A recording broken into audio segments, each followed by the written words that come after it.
Let's move on and let's talk about a survey that FICCI conducted on Indian manufacturing activity, the increased costs of doing business, and of course, the fact that one has seen improved sentiment when it comes to exports. So let me welcome on board Subhrakant Panda, Vice President at FICCI, on the show right now. Subhrakant, great to have you on the show. I was just going through your survey, and the percentage of respondents reporting higher production is actually 61% compared to just 24% last year.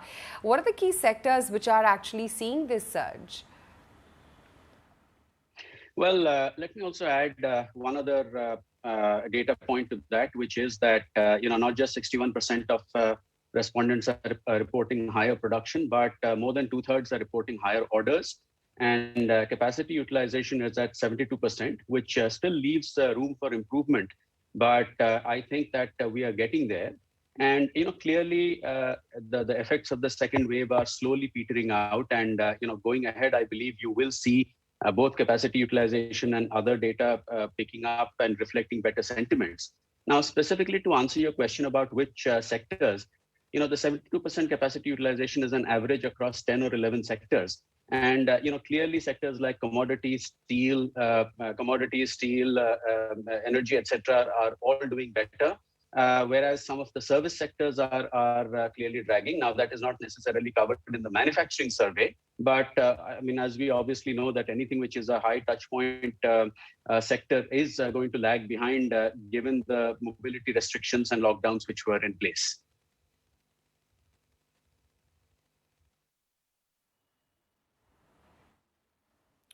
Sure.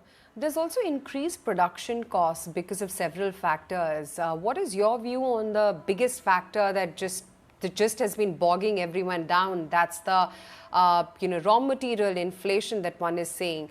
Are most companies, as part of your survey, being able to pass it on?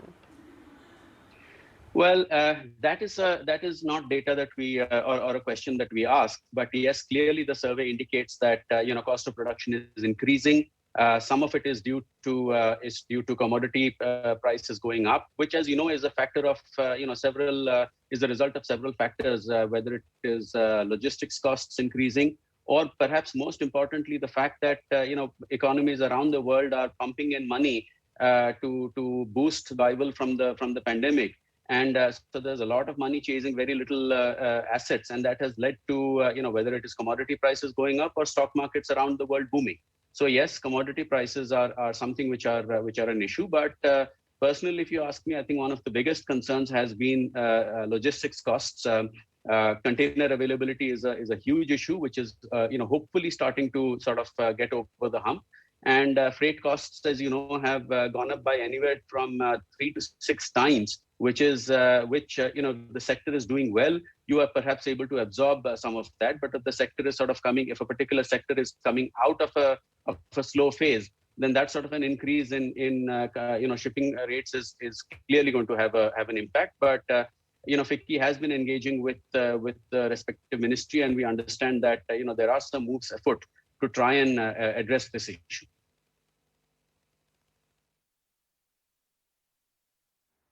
Hi, Mr. Panda. This is Mubina as well joining in. And yes, absolutely.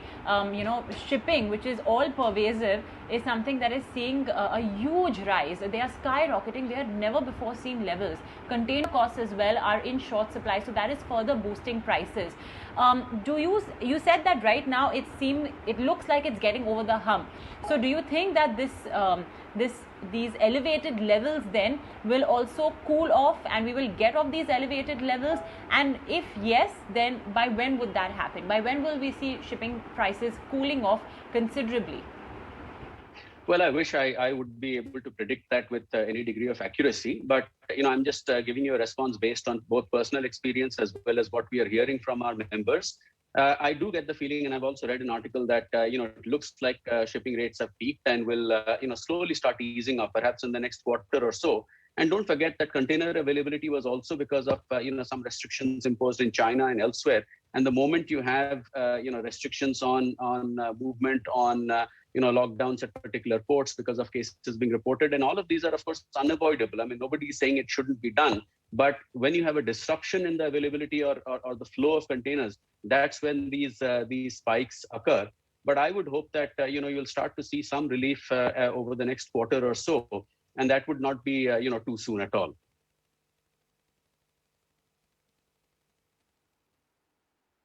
And one of the sectors that's been affected quite a bit due to the supply chain issues is the auto industry, from semiconductors to the surge in metal prices. Mr. Panda, in your survey, what was the response from the participants in the auto industry? What did they have to say about visibility of improvement in chips, improvement in production as well? How are things moving there? Is it still I'm sure it's still a top concern, but what is the visibility on improvement in supply there? Well, a couple of things as far as the auto sector is concerned. And again, please keep in mind that we don't do a deep granularity in terms of what are the specific issues affecting each sector. But in as much as auto is concerned, clearly on the demand side, things are looking good. And going ahead with the festive season coming up, I would expect that there would be a positive sentiment, and not to mention that the PLI scheme for the auto sector, even though it is specific to electric vehicles primarily and things like that, all of that will provide a positive boost to sentiments. But yes, semiconductor chips is a huge area of concern. Technology is all pervasive in our lives. So it's whether it is white goods, or whether it is smartphones, or whether it is auto sector, lack of or restricted availability of semiconductor chips is an issue. And unfortunately, this is again a sector where you can't just flick a switch and increase output, or commit to investment which will translate into increased output right away. So to be honest with you, I don't really have a sense of when things will start to improve. But I would expect that 1 or 2 quarters is the time frame by which one will see some improvement, and a little longer than that in terms of having a more sustained improvement of availability of semiconductor chips. Mr. Panda, good morning. One of the points that you mentioned was that overall capacity utilization is at 72%, and that I think is, if I'm not mistaken, notwithstanding certain supply constraints in some segments of the manufacturing space, and that I think is quite positive. You're reaching in several spaces pre-pandemic levels. Having said that, have you gotten a sense of when the capex cycle will really take off? Because in a lot of places, in a lot of sectors, you have a lot of pent-up demand that's coming in. That, in a sense, is what caused the semiconductor issue. Absolutely. You're absolutely right. So if you look at the fact that what does the survey capture? Basically, the survey captures the tail end of the restrictions which were imposed following the second wave. So I believe the next survey that we do is going to really capture the impact of the pent-up demand and issues like that. But you make a good point about the when will the investment cycle start to pick up? Because it's not just the government which has to up its spending, which the finance minister has indicated that that will be done in the second half of the fiscal. It's private investment as well which has to come in. So in that regard, I think one of the interesting points, also data points caught up which came up in the FICCI survey, was the fact that about 32% of respondents are talking about adding capacity, which I believe is a very good sign.